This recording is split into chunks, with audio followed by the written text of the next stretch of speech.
ہم آپ کی خدمت میں عروج دبیر کے مضمون تکیہ کلام سے ایک اقتباس پیش کرتے ہیں۔ عروج دبیر ایک جانے مانے مزاح نگار ہیں۔ گزشتہ صدی میں 80 کی دہائی میں جو لکھنے والے سامنے آئے، عروج دبیر ان میں ایک جانے مانے مزاح نگار ہیں۔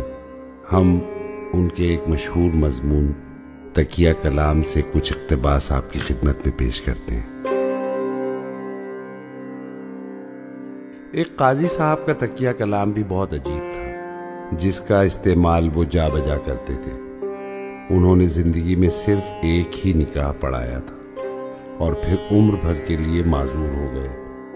ہوا کچھ یوں کہ ایک نکاح میں قاضی صاحب دیے گئے وقت پر پہنچ گئے، جبکہ رات بھیگنے پر بھی حال میں گنے چنے افراد ہی موجود تھے۔ خیر، اللہ اللہ کرتے بارات آئی، نکاح پڑھایا گیا۔ قاضی صاحب نے نکاح کا معاوضہ 5000 روپے طلب کیا، جو کہ دولہا کے اندازے سے بہت زیادہ تھا۔